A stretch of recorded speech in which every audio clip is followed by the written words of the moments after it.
एक बहुत ही ईमानदार ਅਤੇ ਸੱਚੀ ਸੁੱਚੀ ਸ਼ਖਸੀਅਤ ਦੇ ਮਾਲਿਕ ਸ਼੍ਰੀ ਅਸ਼ਵਨੀ ਕੁਮਾਰ ਗੁਪਤਾ ਪਿਛਲੇ ਦਿਨੀ ਆਪਣੇ ਸਵਾਸਾਂ ਦੀ ਪੂੰਜੀ ਨੂੰ ਖਰਚਦੇ ਹੋਏ ਪਰਮਾਤਮਾ ਦੇ ਚਰਨਾਂ ਵਿੱਚ ਜਾ ਬਿਰਾਜੇ। ਉਹਨਾਂ ਦੀ ਯਾਦ ਵਿੱਚ ਇੱਕ ਧਾਰਮਿਕ ਸਮਾਗਮ ਦਾ ਆਯੋਜਨ ਉਹਨਾਂ ਦੇ ਸਮੂਹ ਪਰਿਵਾਰ ਵੱਲੋਂ, ਜਿਨ੍ਹਾਂ ਵਿੱਚ ਸ਼੍ਰੀ ਦਿਗਵਿਜੇ ਗੁਪਤਾ, ਸੀਮਾ ਮਿੱਤਲ, ਕੋਮਲ ਗੁਪਤਾ, ਗੌਰਵ ਗੋਇਲ, ਲੁਕੇਸ਼ ਗੁਪਤਾ, केशव गोयल ਅਤੇ ਉਹਨਾਂ ਦੇ ਸਮੂਹ ਪਰਿਵਾਰ ਵੱਲੋਂ ਮਹਾਵੀਰ ਜੈਨ ਭਵਨ ਕਪੂਰਥਲਾ ਚੌਂਕ ਜਲੰਧਰ ਵਿਖੇ ਕਰਵਾਇਆ ਗਿਆ, ਜਿਸ ਵਿੱਚ ਪੰਡਤ ਜੀ ਵੱਲੋਂ ਜੀਵਨ ਅਤੇ ਮੌਤ ਦੀਆਂ ਸੱਚਾਈਆਂ ਬਾਰੇ ਚਾਨਣਾ ਪਾਇਆ ਅਤੇ ਸਭ ਸੰਗਤਾਂ ਨੂੰ ਉਸ ਪਰਮਪਿਤਾ ਪਰਮਾਤਮਾ ਦੇ ਦਰਸਾਏ ਮਾਰਗ ਤੇ ਚੱਲਣ ਦੀ ਸਿੱਖਿਆ ਦਿੱਤੀ। ਸ਼੍ਰੀ ਅਸ਼ਵਨੀ ਕੁਮਾਰ ਗੁਪਤਾ ਜੀ ਦਾ ਜਨਮ ਪਿਤਾ ਸ਼੍ਰੀ ਦੇਵਰਾਜ ਅਗਰਵਾਲ ਜੀ ਦੇ ਘਰ ਮਾਤਾ ਸ਼੍ਰੀਮਤੀ ਲਾਜਵੰਤੀ ਦੇਵੀ ਜੀ ਦੀ ਕੁੱਖੋਂ ਅਲਾਵਲਪੁਰ ਵਿਖੇ ਅਕਤੂਬਰ 1948 ਨੂੰ ਹੋਇਆ। ਆਪ ਜੀ ਬਚਪਨ ਤੋਂ ਹੀ ਬਹੁਤ ਹੀ ਸੁਘੜ, ਸਿਆਣੇ ਅਤੇ ਹੋਣਹਾਰ ਪ੍ਰਤਿਭਾ ਦੇ ਮਾਲਿਕ ਸਨ। ਆਪ ਜੀ ਆਪਣੇ 5 ਭੈਣ ਭਰਾਵਾਂ ਵਿੱਚੋਂ ਦੂਸਰੇ ਨੰਬਰ ਤੇ ਸਨ ਅਤੇ ਆਪ ਜੀ ਦਾ ਆਪਣੇ ਭੈਣਾਂ ਭਰਾਵਾਂ ਨਾਲ ਗਹਿਰਾ ਮੋਹ ਸੀ। ਸ਼੍ਰੀ ਅਸ਼ਵਨੀ ਕੁਮਾਰ ਗੁਪਤਾ ਜੀ ਹੁਣਾਂ ਨੇ ਆਪਣੀ ਮੁੱਢਲੀ ਸਿੱਖਿਆ AS ਹਾਈ ਸਕੂਲ ਅਲਾਵਲਪੁਰ ਤੋਂ ਹਾਸਿਲ ਕੀਤੀ। ਉਪਰੰਤ ਆਪ ਜੀ ਨੇ ਆਪਣੀ ਉਚੇਰੀ ਸਿੱਖਿਆ DAV ਕਾਲਜ ਜਲੰਧਰ ਤੋਂ ਅਤੇ ਆਪਣੀ ਗ੍ਰੈਜੂਏਸ਼ਨ ਮਾਈਨਿੰਗ ਵਿੱਚ BH ਯੂਨੀਵਰਸਿਟੀ ਵਾਰਾਣਸੀ ਤੋਂ ਹਾਸਿਲ ਕੀਤੀ। ਇਸ ਉਪਰੰਤ ਆਪ ਜੀ ਨੇ ਆਪਣੀ ਨੌਕਰੀ ਦੀ ਸ਼ੁਰੂਆਤ PCCL ਧਨਬਾਦ ਵਿਖੇ ਕੀਤੀ। ਸ਼੍ਰੀ ਅਸ਼ਵਨੀ ਕੁਮਾਰ ਗੁਪਤਾ ਜੀ ਆਪਣੇ ਹਰ ਕੰਮ ਨੂੰ ਬਹੁਤ ਹੀ ਮਿਹਨਤ, ਲਗਨ ਅਤੇ ਇਮਾਨਦਾਰੀ ਨਾਲ ਕਰਿਆ ਕਰਦੇ ਸਨ। ਆਪ ਜੀ ਨੇ ਆਪਣੀ ਜ਼ਿੰਦਗੀ ਵਿੱਚ ਬਹੁਤ ਹੀ ਉਤਾਰ ਚੜਾਅ ਦੇਖੇ, ਪਰ ਫਿਰ ਵੀ ਆਪ ਜੀ ਨੇ ਕਦੇ ਵੀ ਹਿੰਮਤ ਨਾ ਹਾਰੀ। ਆਪ ਜੀ ਨੇ 10 ਸਾਲ ਈਸਟਰਨ ਕੋਲਡਫੀਲਡ ਲਿਮਟਿਡ ਵਿੱਚ ਵੀ ਜੌਬ ਕੀਤੀ। ਉਪਰੰਤ ਸਨ 2000 ਵਿੱਚ ਆਪ ਜੀ ਸੇਵਾ ਮੁਕਤ ਹੋਏ। ਆਪ ਜੀ ਦਾ ਵਿਆਹ ਹੁਸ਼ਿਆਰਪੁਰ ਨਿਵਾਸੀ ਸ਼੍ਰੀਮਤੀ ਸ਼ਸ਼ੀਕਾਂਤਾ ਗੁਪਤਾ ਜੀ ਹੁਣਾਂ ਨਾਲ ਹੋਇਆ। ਵਿਆਹ ਉਪਰੰਤ ਆਪ ਜੀ ਨੇ ਆਪਣੀਆਂ ਪਰਿਵਾਰਕ ਜ਼ਿੰਮੇਦਾਰੀਆਂ ਨੂੰ ਬਖੂਬੀ ਨਿਭਾਇਆ। ਆਪ ਜੀ ਦੇ ਘਰ ਬੇਟੇ ਦਿਗਵਿਜੇ ਗੁਪਤਾ ਅਤੇ ਬੇਟੀ ਕੋਮਲ ਨੇ ਜਨਮ ਲਿਆ। ਆਪ ਜੀ ਨੇ ਆਪਣੇ ਬੱਚਿਆਂ ਨੂੰ ਖੂਬ ਚੰਗੇ ਸੰਸਕਾਰ ਦਿੱਤੇ, ਪੜ੍ਹਾਇਆ ਲਿਖਾਇਆ ਅਤੇ ਸਮਾਜ ਦੇ ਚੰਗੇ ਨਾਗਰਿਕ ਬਣਾਇਆ। ਅੱਜ ਆਪ ਜੀ ਦੀ ਬੇਟੀ ਕੋਮਲ ਗੁਪਤਾ ਆਪਣੇ ਸਹੁਰੇ ਘਰੇ ਸੁਖੀ ਵਿਆਹਤਾ ਜੀਵਨ ਬਤੀਤ ਕਰ ਰਹੀ ਹੈ ਅਤੇ ਆਪ ਜੀ ਦੇ ਬੇਟੇ ਦਿਗਵਿਜੇ ਗੁਪਤਾ ਚਾਰਟਰਡ ਅਕਾਊਂਟੈਂਟ ਹਨ ਅਤੇ ਆਪਣੇ ਮਾਤਾ ਜੀ ਅਤੇ ਆਪਣੇ ਪਿਤਾ ਜੀ ਦੇ ਨਕਸ਼ੇ ਕਦਮਾਂ ਤੇ ਚੱਲ ਕੇ ਉਹਨਾਂ ਦੇ ਨਾਮ ਨੂੰ ਚਾਰ ਚੰਨ ਲਗਾ ਰਹੇ ਹਨ। ਸ਼੍ਰੀ ਅਸ਼ਵਨੀ ਗੁਪਤਾ ਜੀ ਪਰਮਾਤਮਾ ਦੇ ਘਰ ਪ੍ਰਤੀ ਸੱਚੇ ਸ਼ਰਧਾਵਾਨ ਸਨ। ਲੋੜਵੰਦਾਂ ਦੀ ਸਹਾਇਤਾ ਆਪ ਜੀ ਹਮੇਸ਼ਾ ਹੀ ਤਨੋ ਮਨੋ ਅਤੇ ਤਨੋ ਕਰਿਆ ਕਰਦੇ ਸਨ। ਆਪ ਜੀ ਬਹੁਤ ਹੀ ਮਿੱਠੀ ਬੋਲੀ ਅਤੇ ਮੇਲਾਪੜੇ ਸੁਭਾਅ ਦੇ ਮਾਲਿਕ ਸਨ। ਜੋ ਕੋਈ ਵੀ ਇੱਕ ਵਾਰ ਆਪ ਜੀ ਨਾਲ ਗੱਲ ਕਰ ਲੈਂਦਾ ਤਾਂ ਆਪ ਜੀ ਦਾ ਹੀ ਹੋ ਕੇ ਰਹਿ ਜਾਂਦਾ ਸੀ। ਸ਼੍ਰੀ ਅਸ਼ਵਨੀ ਕੁਮਾਰ ਗੁਪਤਾ ਜੀ ਦੀ ਫੁਲਵਾੜੀ ਇਸ ਸਮੇਂ ਲੁਕੇਸ਼ ਗੁਪਤਾ ਅਤੇ ਕੇਸ਼ਵ ਗੋਇਲ ਨਾਲ ਮਹਿਕ ਰਹੀ ਹੈ।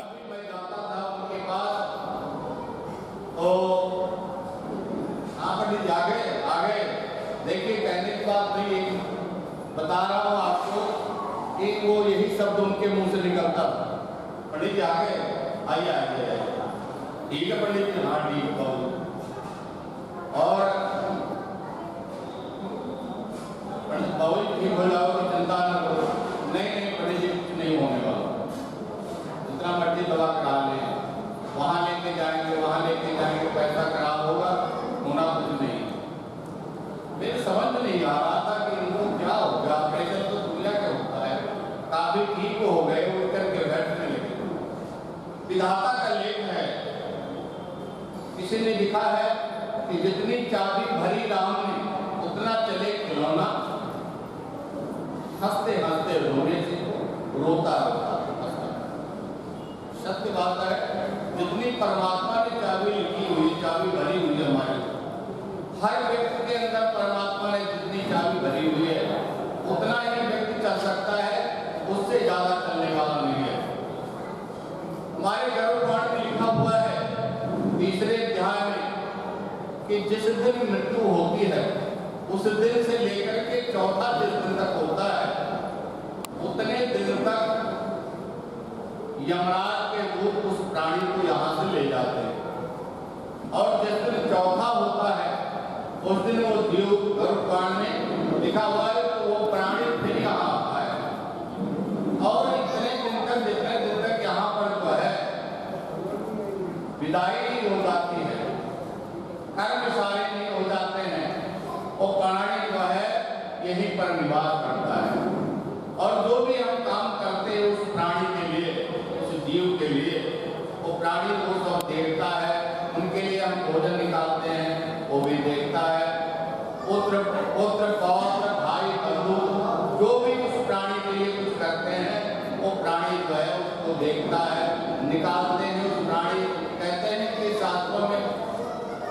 लोग कहते हैं कि जो यहाँ से चला गया, अगर उनके लिए भोग निकालते हैं तो क्या खाने आ जाते हैं? अरे भाई, आप मंदिर में जाते हो, जो यहाँ से प्राणी चला जाता है वो देवताओं के समान हो जाता है। और जब आप किसी देवता के सामने कटोरा रखते हो प्रसाद का, तो क्या वो खा करके सारा हजम कर जाता है? नहीं, वो खा के हजम नहीं कर जाता है, वो सिर्फ जो है भोग लगाता है। उसी प्रकार हम किसी प्राणी के लिए, किसी मनुष्य के जाने के बाद वो देवता के समान हो जाता है, और उसके लिए जो भी हम निकालते हैं वो प्राणी को भोग लगाता है। लेकिन उस प्राणी को, इस कलयुग के लोग उस प्राणी को, जो यहाँ संसारी मनुष्य है, उस प्राणी को देख नहीं सकते हैं। सिर्फ जो है ये होता है कि हम उनके नृत्य कर रहे हैं। तो इसलिए करके गरुड़ पुराण में लिखा हुआ है कि जिस दिन भोग लगता है, जिस दिन जो है उनका आखिरी विदाई होती है, चौथे से लेकर के उतने दिन तक वो उनके बच्चे क्या कर रहे हैं, क्या घर में उनका निवास होता है। कई बार तो घर के अंदर एहसास होता है परिवार को कि बाबूजी वहां बैठे हैं, बाबूजी वहां बैठे हुए हैं। कि परिवार को एहसास होता है कि हाँ बाबूजी बैठे हैं, क्योंकि उतने दिन तक निवास यहाँ पर मनुष्य का होता है। जो भी हम उनके लिए कर्म करते हैं वो जो है उसको प्रत्यक्ष रूप से देखते हैं। अगर हम गौ को ग्रास निकाल रहे हैं, कुत्ते को कुछ निकाल रहे हैं, तो वो सब देखते हैं कि हमारा परिवार जो है हमारे लिए कर रहा है। दूसरी बात जो है, संसार में जितना भी मनुष्य आया है वो एक न एक दिन सबको जाना होता है। कोई ऐसा मनुष्य में कोई ऐसी शक्ति नहीं है, कोई ऐसी जो है, अगर दिव्य शक्तियां भी होती, ऐसी कोई शक्ति होती, गरुड़ पुराण के 11वें अध्याय में लिखा हुआ है कि ऐसी कोई शक्ति होती तो भगवान राम जो है दुखी ना होते, युधिष्ठिर महाराज दुखी ना होते, क्योंकि सबसे पहले राम पैदा हुए और संसार में सबसे पहले लक्ष्मण जी प्रवेश हुए। यहाँ से लक्ष्मण जी सबसे प्रवेश हुए पहले। लक्ष्मण के वियोग में राम, राम के वियोग में भरत, भरत के वियोग में शत्रुघ्न। उसी प्रकार सबसे पहले युधिष्ठिर महाराज गए, और जो है उनके वियोग अर्जुन गए, अर्जुन के बाद युधिष्ठिर गए, उनके वियोग में सभी भाई गए। गरुड़ पुराण में लिखा हुआ है, ऐसा कोई उपाय होता तो नल, रामचंद्र जी, युधिष्ठिर महाराज अपने भाई के वियोग में दुखी न हो। संसार में कहते हैं ना कि छित जल पावक गगन समीरा, पंच तत्व से बनी शरीर। देखिए, जब तक जो है सांसें चल रही है शरीर के अंदर, प्राण चल रहा है, तब तक हम डॉक्टरों के पास लेके जाते हैं, उनकी सेवा करते हैं, सब कुछ करते हैं। लेकिन जिस दिन जो है, जैसे बिजली आई तो मिनट में, सेकंड में, क्या पता ही नहीं कब गायब हो गई, उसी प्रकार ये मनुष्य की आयु है। फूटे घड़े के समान, घड़ा जल में रखिए, धीरे धीरे करके गल जाता है, धीरे धीरे करके गल जाता है। घड़े के समान हमारी आयु है। बढ़त पल पल, घटत क्षण क्षण, जात न लागे देर, अस मानुष की गात है। बढ़त पल पल, घटत क्षण क्षण, जात न लागे देर, अस मानुष की जात है।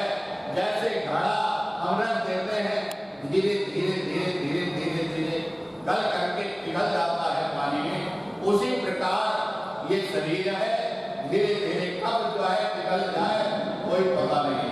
बढ़त बढ़त हम कहते हैं 50 साल का हो गया बच्चा, 40 साल का हो गया, 60 साल का हो गया।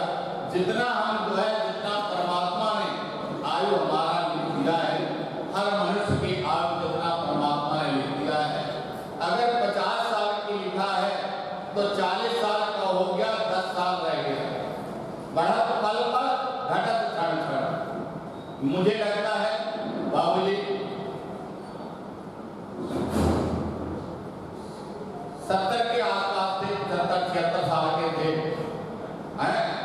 रिटायर हुए। रहे, बहुत समय अच्छा बीता। लेकिन जब धर्मपत्नी के जाने के बाद कई बार हम निकलते थे, बाबूजी कुर्सी बैठे हुए बाहर, तो उनके मन में होता था विचार, पता नहीं मन में सोचा करते, दिमाग में सोचा करते थे कि क्या करूं। तो धर्मपत्नी के जाने के बाद में, क्योंकि ये संसार में बना हुआ है कि पति और पत्नी दोनों में एक नहीं होता है, तो दूसरे की आयु घटती जाती है और जितनी बची हैसियत उसके बाद वो बहाना बनता है। ये हमारे हर मनुष्य का जो है जाने का बहाना, बीमारी का बहाना हो जाता है। किसी न किसी चीज एक्सीडेंट हो गया, बीमारी हो गई, अटैक हो गया, ये तो जाने का एक बहाना है। क्योंकि बहाने के बगैर मनुष्य कोई, जो परमात्मा भगवान श्री रामचंद्र जी बिना बहाने के नहीं गए। भगवान श्री रामचंद्र जी का बुलावा आया जब पारब्रह्म परमेश्वर ने उनको आदेश दिया कि हे राम, अब तुम जिस काम के लिए तुम यहाँ से गए हो, तुम्हारा काम जो है पूरा हो गया, अब आपको यहाँ वापस आना पड़ेगा। तो भगवान सोचने लगे कि किस बहाने से मैं यहाँ से जाऊँ, कैसे जाए, क्योंकि बहाना होना चाहिए, हर व्यक्ति को बहाना होना चाहिए यहाँ से जाने के लिए। भगवान राम ने बहाना देखा। बहाना आपने क्या किया, उन्होंने कि एक दिन एक ऋषि जी आ गए और महल के अंदर आए ऋषि जी, और ऋषि जी को आकर के बातचीत करने लगे। ऋषि जी भगवान श्री रामचंद्र जी से कहते हैं कि हे राम, मेरी आपकी बातचीत होनी चाहिए, लेकिन बातचीत जिस समय हो रही है उसमें कोई और ना आए। अगर कोई और आ जाता है तो उसको आपका साथ छोड़ना पड़ेगा। इसलिए करके हे राम, कुछ ऐसा व्यक्ति को गेट पर खड़ा कर दीजिए जो हमारे और आपके बीच में ना आए। तो भगवान राम ने कहा ठीक है, आ जाए, हम बात करते हैं। और भगवान के बीच में आपस में उस ऋषि से बात होने लगी। होते होते घंटा आधा घंटा बीता। उसी समय दुर्वासा ऋषि गेट पर आ गए। लक्ष्मण जी को गेट पर खड़ा कर दिया था। भगवान राम ये जानते थे कि लक्ष्मण मेरी बात को नहीं काटेगा, और कोई काट सकता है लेकिन लक्ष्मण नहीं काटेगा। लक्ष्मण जी को बता दिया भगवान राम ने कि हे लक्ष्मण, अगर तुम अंदर आया तो मेरा साथ में छोड़ना पड़ेगा। लक्ष्मण ने कहा कोई बात नहीं भाई, और गेट पर जो है लक्ष्मण को खड़ा कर दिया। दुर्वासा ऋषि आ गए। देखो, परमात्मा को जाने के लिए बहाना मिलता है, आम मनुष्यों का क्या है। लक्ष्मण को खड़ा कर दिया, दुर्वासा ऋषि आ गए, और दुर्वासा ऋषि लक्ष्मण से कहते हैं कि मैं राम का दर्शन करना चाहता हूँ, राम से मिलना चाहता हूँ। लक्ष्मण कहते हैं कि नहीं ऋषवर, इस समय तो भैया किसी ऋषि से बात कर रहे हैं। दुर्वासा ऋषि कहने लगे क्या मेरे से बड़ा कोई ऋषि आ गया, मैं जाकर के बात करूंगा। तो लक्ष्मण जी कहने लगे नहीं, आपको जाने का आज्ञा नहीं, अभी नहीं जा सकते हो। दुर्वासा ऋषि कहते हैं लक्ष्मण से कि अगर मुझे जाने नहीं दोगे अंदर, तो मैं अभी तुम्हारे पूरे परिवार को श्राप देता हूं, पूरा परिवार तुम भस्म हो जाओगे। लक्ष्मण ने सोचा कि उधर मैं अकेला अगर मैं संसार से चला जाता हूं तो कोई बात नहीं है, मेरा तो परिवार तो बचा रहेगा। इसको सोच करके लक्ष्मण जी ऋषि से बोलते हैं कि हे ईश्वर आप ठहरो, मैं जरा पूछ करके आता हूँ। लक्ष्मण जी जैसे पहुंचे राम के पास जैसे पहुंचे, वैसे जो राम से ऋषिवर बात कर रहे थे वो तो वहां से गायब हो गए। और लक्ष्मण से राम कहते हैं कि हे लक्ष्मण, तुम्हें अपने जो शर्त था वो शर्तों का ज्ञान नहीं था, जो मेरे पास चले आए। तो लक्ष्मण कहते हैं भैया मुझे ज्ञान तो था, लेकिन उधर दुर्वासा ऋषि का श्राप पूरे परिवार के ऊपर और इधर मैं अकेले, इसलिए करके मैंने सोचा अपने परिवार को बचाने के लिए मैं अकेला चला जाता हूँ, इसीलिए करके मुझे आना था। और उसी समय दुर्वासा ऋषि वहां आ गए, भगवान राम से बात किया, लेकिन राम ने अपने जाने के लिए बहाना बनाया और किसका लिया आश्रय? लक्ष्मण को लिया। जैसे राम ने वन जाने के लिए माता कैकेयी का बहाना लिया, उसी प्रकार उन्होंने, क्योंकि स्वयं तो जा नहीं सकते थे कि हम वन जा रहे हैं, स्वयं जो है ऐसे अपने को मार नहीं सकते थे, इसलिए करके उन्होंने यहाँ से संसार से जाने के लिए लक्ष्मण का बहाना लिया। और लक्ष्मण जी क्या करते हैं कि प्रभु श्री राम का प्रणाम करके और सरजू नदी में समा जाते हैं। लक्ष्मण के समा जाने के बाद में उनके वियोग में सहन नहीं कर पाए, भगवान राम और सरजू नदी में समा गए। जब भगवान राम को इसका बहाना लेना पड़ा संसार से जाने के लिए, तो हम मनुष्यों का कहना क्या है, यहाँ से जाने के लिए हर व्यक्ति को बहाना लेना पड़ता है। जैसे आज बाबू जी ने बहाना लिया, राम की छोड़िए, लक्ष्मण को छोड़िए, महाराज दशरथ को श्राप हुआ कि तुम पुत्र के वियोग में मरोगे, पुत्र के वियोग में मरोगे। उसमें महाराज दशरथ के कोई संतान नहीं थी, संतान नहीं थी, ये सभी जानता है। और महाराज दशरथ ऋषि से कहते हैं कि हे ईश्वर, आप मुझे श्राप दे रहे हो, लेकिन श्राप तो आपका झूठा जाएगा। कहा क्यों? कहा मेरे तो कोई पुत्र ही नहीं है, हमारे जब पुत्र नहीं है तो पुत्र के वियोग में कैसे मेरी मृत्यु होगी। श्रवण कुमार के माता पिता ने कहा कि नहीं राजन, जो मैंने श्राप दिया है कि कभी झूठा नहीं होगा, एक ना एक दिन ऐसा होगा कि तुम्हें पुत्र के वियोग में संसार से जाना पड़ेगा। लेकिन श्राप तो हुआ उनका, पर महाराज दशरथ के लिए वो श्राप वरदान बना। और आपको बताएं एक बात, कथाओं में आता है कि महाराज दशरथ के कोई संतान जिस समय नहीं थी, उस समय महाराज दशरथ को ऐसा नहीं लगता था कि मुझे संतान चाहिए। महाराज दशरथ चक्रवर्ती राजा थे, कथाओं में सभी को मालूम है कि महाराज दशरथ चक्रवर्ती राजा थे और वो प्रजा का पालन, परिवार और पुत्र की प्रार्थना करते थे। महाराज दशरथ सबसे बड़े मित्र उनके थे इंद्र। इंद्र के दरबार में महाराज दशरथ जाया करते थे। और एक दिन इंद्र ने क्या किया, महाराज दशरथ जिस समय गए, इंद्र लोग महाराज दशरथ को बड़े प्यार के साथ इंद्र उड़ करके और अपने हृदय से लगा करके सिंहासन पर बिठाया। सिंहासन पर बिठाया जिस समय, उस समय जो है थोड़ी देर बैठे और बैठने के बाद महाराज दशरथ अयोध्या के लिए रवाना हो गए। जब रवाना हो गए उस समय जो है वहां नारद जी पहुंच गए। नारद जी ने क्या देखा? नारद जी ने देखा कि जिस सिंहासन पर महाराज दशरथ बैठते थे, जिस सिंहासन पर महाराज दशरथ को बिठाया जाता था, उस सिंहासन को इंद्र जो है भुलवा रहा। इसलिए कहते हैं जब हमारे परिवार का कोई सदस्य यहाँ से चला जाए तो घर को धुला देना चाहिए, ठीक है ना, साफ करा देना चाहिए, किसी प्रकार घर में विघ्न बाधा ना आए, ठीक है ना।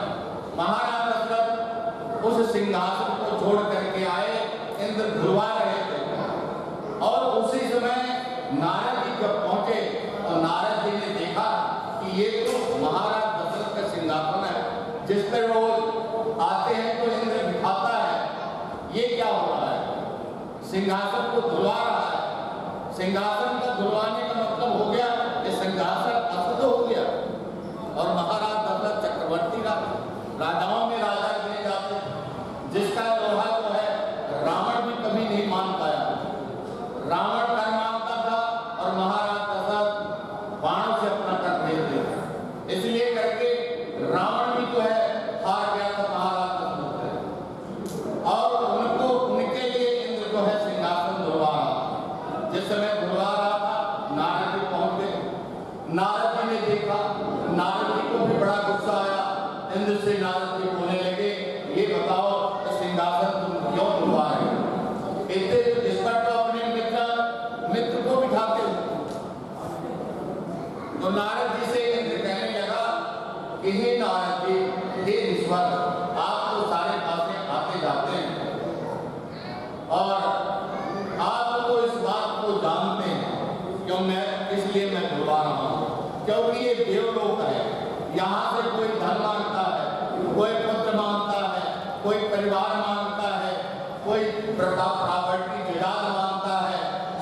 देवलोक से हर मनुष्य जो है कुछ ना कुछ मनुष्य की बात छोड़ो देवता भी मानते रहते हैं। और इस देवलोक को पवित्र रखने के लिए मुझे जल से धुलवाना पड़ता है। पवित्र रखने के लिए कैसे पवित्र? कहा कि महाराज दशरथ जो है तो चक्रवर्ती राजा, राजाओं के राजा हैं, लेकिन उनके कोई संतान नहीं। जो गर्भपाठ में लिखा हुआ है, पहला अध्याय दूसरा अध्याय तक लिखा हुआ है कि उसमें जो है उस व्यक्ति की दुर्गति होती है जिसका कर्म करने वाला पुत्र, जिसके पुत्र हैं उस व्यक्ति की कोई दुर्गति नहीं होती है, क्योंकि उस व्यक्ति का जो है कर्म करने वाला है। तीसरे अध्याय में लिखा हुआ है कि अगर उसके पुत्र है तो उसके पुण्य नाम से ब्रह्मा जी ने पुण्य नाम से पुत्र बनाया है और पुत्र के इसलिए करके पुत्र नाम रखा है। नारद जी से उन्होंने कहा कि पुत्र नहीं है और उस समय महाराज दशरथ के कोई संतान नहीं। उन्होंने कहा कोई संतान नहीं, इसलिए करके ये अशुद्ध मानते हुए बुला रहे हैं। नारद जी को बहुत दुख हुआ। नारद जी वहां से चले और अयोध्या पहुंचे। महाराज दशरथ को जय जयकार करते हुए कहा, ये महाराज बताइए आपसे बड़ा मित्र कौन है? महाराज दशरथ कहने लगे, तीनों लोग में जो है जानते हैं कि सबसे बड़ा मित्र मेरा इंद्र है। नारद जी कहने लगे, नहीं नहीं महाराज, ये इंद्र जो है आपका बड़ा मित्र नहीं है, ये तो बड़ा शत्रु है तुम्हारा। एक शत्रु होता है जो सामने से वार करता है, एक शत्रु होता है पीछे वार करता है। इंद्र जो है तुम्हारा शत्रु है। महाराज को बड़ा दुख लगा। उन्होंने कहा, ऐसी बात क्यों कह रहे हो? सभी जानते थे कि नारद जी कोई ना कोई रहस्य होता है, तभी बात कहते हैं। नारद जी कहने लगे, अगर आपको विश्वास ना हो, कल इंद्रलोक जाओ और जा करके तुम थोड़ी देर तक बैठना, फिर वापस होना, और वापस होने के बाद में इंद्रलोक से वापस होकर के फिर पहुंचना, फिर आपको पता लग जाएगा। महाराज दशरथ को रात को नींद आई, सुबह उठे, इंद्रलोक में पहुंचे। इंद्रलोक में पहुंचने के बाद में वहां जब पहुंचे तो इंद्र बड़े आदर के साथ खड़े होकर के सम्मान के साथ आदर के साथ महाराज दशरथ को प्रणाम किया और हाथ पकड़ करके गद्दी पर बिठा दिया। जिस सिंहासन पे महाराज दशरथ बैठे थे, बैठाता था, उस सिंहासन पर किसी और को नहीं बैठाता था, क्योंकि इंद्रलोक में सभी का सिंहासन अलग अलग रहता था। इसलिए दशरथ जी का सिंहासन अलग ही होता था और अपने बगल में इंद्र बिठाता था। इंद्र ने पकड़ करके बड़े प्रेम के साथ दशरथ जी को बिठाया और दशरथ जी को बिठा करके महाराज दशरथ थोड़े समय तक बैठे और उसके बाद उठ करके खड़े हो गए। कहा, अरे इंद्र, मुझे किसी बात का याद हो गया, मुझे जाना पड़ेगा। अरे महाराज, अभी तो आए हो, अभी क्यों जाना है? कहते नहीं, जाना पड़ेगा। जाने के लिए तैयार हो गए और दशरथ जी इंद्रलोक से जो है बाहर हुए। जैसे बाहर हुए उसी समय इंद्र जो है सिंहासन को धुलवाने लगा। सिंहासन को धुलवाने लगा। जब सिंहासन को धुलवाने लगा, वापस दशरथ जी बैठ गया। दशरथ जी ने देखा और देख करके दंग रह गए कि ये सिंहासन को धुलवा रहा है। इंद्र से महाराज दशरथ कहते हैं कि ये बता, तो सिंहासन को धुलवा क्यों रहा है? मेरा अपमान कर रहा है। तो इंद्र कहने लगा कि नहीं नहीं महाराज, मैं आपका अपमान नहीं कर रहा हूं, मैं आपका अपमान नहीं कर रहा हूं। ये तो इंद्रलोक की मर्यादा को रखने के लिए मैं कर रहा हूं। कहने लगे, मर्यादा रखने के लिए? कहा, महाराज। कहते मर्यादा कैसे? कहते मर्यादा ये रखने के लिए उसमें इतना धक्का लगा, महाराज दशरथ को इतना धक्का लगा, जो बात इंद्र ने कहा। इंद्र ने कहा कि महाराज, आपके कोई संतान नहीं है, इसलिए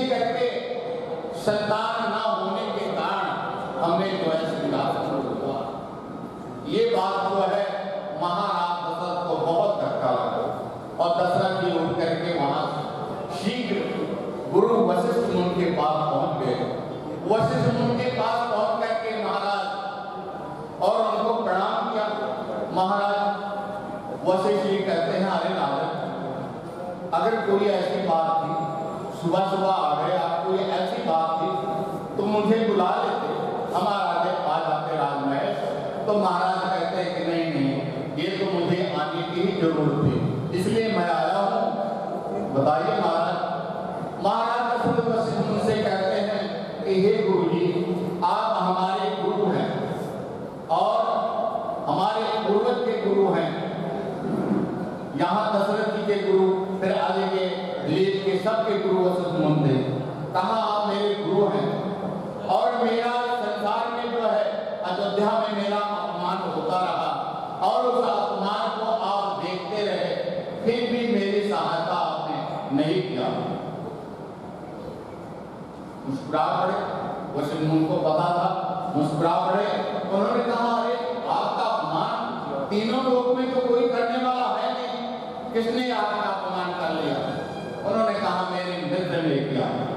मित्र? इंद्र ने किया? हाँ, इंद्र ने किया। कहा, किस लिए किया आपका अपमान? कहा, मेरे कोई संतान नहीं है, इसलिए आज हमारे मित्र ने मेरा अपमान किया। तो वशिष्ठ मुनि क्या कहते हैं? कहते हैं कि अरे भाई, हे राजन, क्या बताऊं आपको, कभी आपने ये नहीं सोचा मुझे संतान चाहिए, क्योंकि आपने अपने पुत्र की तरह प्रजा का पालन किया करता। महाराज दशरथ जैसे मनुष्य जो है अपने पुत्र का पालन किया करता है, अपने पुत्र का देख रेख करता है, मनुष्य अपनी संतान की देख रेख किया करता है मनुष्य, उसी प्रकार महाराज दशरथ अपनी प्रजा का देख रेख किया करता। कभी महाराज दशरथ को ऐसा नहीं होता था कि मेरे कोई पुत्र नहीं। हे महाराज, अगर आपको एहसास हुआ है कि आप जो है पुत्र चाहिए, तो आपके लिए मैं वो पुत्र के उत्पन्न के लिए मैं आपको उपाय बताता हूँ। बताइए। आपने कहा, रामायण में लिखा हुआ है, श्रृंगी ऋषि वशिष्ठ बुलावा, पुत्र काम सब जग करा। उन्होंने कहा श्रृंगी ऋषि को बुलाएंगे, क्योंकि देखिए सबसे पूज्य कौन होता है? सबसे पूज्य होता है ब्राह्मण से भी ज्यादा, ब्राह्मण से भी ज्यादा। ब्राह्मण तो भूदेवता कहते हैं, पृथ्वी के देवता तो ब्राह्मण है, वो देवता ब्राह्मण को कहते हैं। पूजनीय तो है ब्राह्मण, लेकिन ब्राह्मण से भी ज्यादा अपना जलाई किया। हमें जो है कोई अतिथि आया हुआ है, कोई मेहमान आया हुआ है, उसका आदर सत्कार करें। कोई मेहमान आया है, भोजन घर में बना, हम पहले खा लिया, मेहमान को नहीं खिलाया, इसलिए करके पहले जो आया हुआ है उसको भोजन करा करके फिर हमें करना चाहिए। ये धर्म काम है। भगवान का भजन करना चाहिए। भगवान ने कहा कि मरता हुआ व्यक्ति के पास कोई जाकर के दुख न करे, बल्कि मेरे नामों का उच्चारण करे। अच्युतम केशवम राम नारायण कृष्ण दामोदरम वासुदेवम हरि गोपिका वल्लभम जानकी नायकम श्री रामचंद्रम भजे। मेरे इन नामों को उस व्यक्ति के कान में अगर पड़ता है तो जितना भी पाप किया हुआ है, जैसे अजामिल ने गढ़वाल में लिखा हुआ है, अजामिल ने अपने पुत्र का नाम नारायण रखा और नारायण पाप कर्म करता रहा, लेकिन फिर भी आखिरी पल में नारायण नारायण करके नारायण में पानी पिलाते, नारायण में राणा मेला ठीक करते, पापी होने के कारण भी लेकिन अपने पुत्र का नाम नारायण रखा, इसलिए उसकी मुक्ति हो गई। इसलिए करके भगवान का भजन, परमात्मा का नाम, यही मुक्ति का साधन है। गुरु का उपदेश मान करके मनुष्य को, देखिए शास्त्रों में लिखा हुआ है कि हमारे घर में कोई बुजुर्ग बैठा हो और उसका ध्यान न दे, उसकी सेवा न करे, है उसको रोटी न खिलाए और उसके मरने पर यात्रा करने निकल जाए, कोई बात नहीं। हम यात्रा करने निकल जाए, उसका कोई फायदा नहीं। जब तक हम बुजुर्ग की सेवा नहीं करेंगे, उसका ध्यान नहीं रखेंगे, तब तक हमारी यात्रा का कोई फल नहीं होगा। यात्रा का फल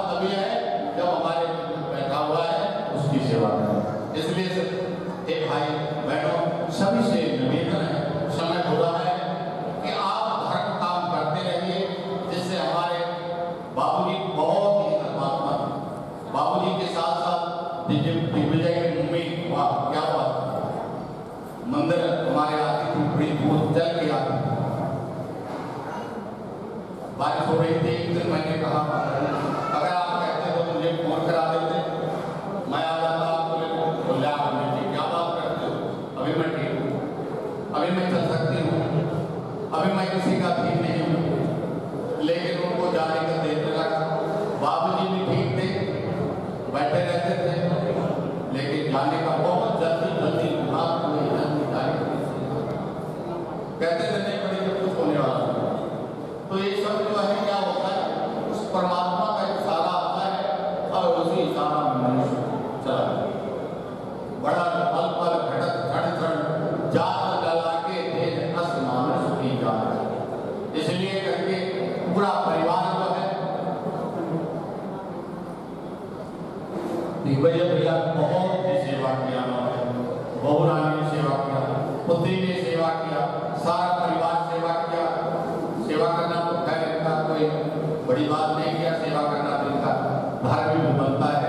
लेकिन सेवा के साथ साथ इनकी नौकरी भी अच्छी थी, दूर थी तो नौकरी का भी देखा करते थे और सेवा भी किया करते थे।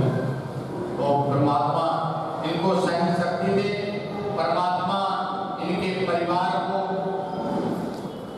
मैं तो यही भगवान से प्रार्थना करता हूँ कि हे परमात्मा बाबूजी जहाँ पर हों उनको परमात्मा अपने चरणों में स्थान दे और उनके बच्चों को सुखी रहने के लिए परमात्मा आशीर्वाद।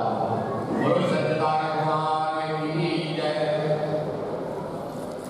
ओम भूर्भुवः स्वः तत्सवितुर्वरेण्यं भर्गो देवस्य धीमहि धियो यो नः प्रचोदयात्। ओम भूर्भुवः स्वः तत्सवितुर्वरेण्यं भर्गो देवस्य धीमहि धियो यो नः प्रचोदयात्। ओम भूर्भुवः स्वः तत्सवितुर्वरेण्यं भर्गो देवस्य धीमहि धियो यो नः प्रचोदयात्। बोलो सच्चिदानंद भगवान की जय।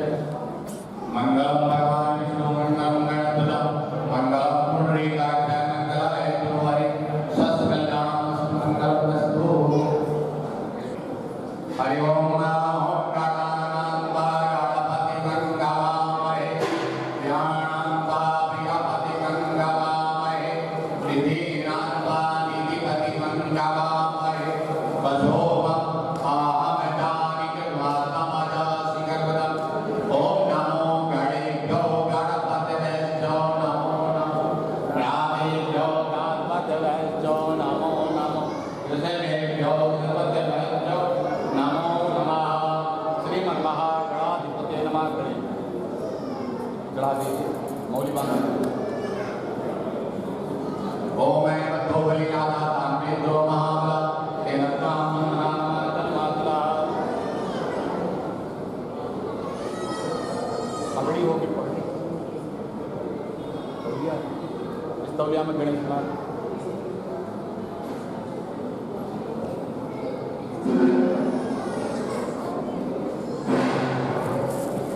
नाथ तौलिया।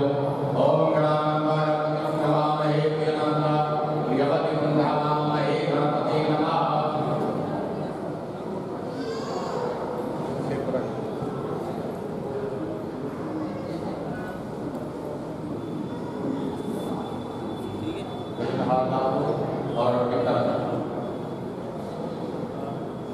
और चलो बड़ा फूल डाल। ओम स्वस्ति न इंद्रो बृहस्पतिः स्वस्ति न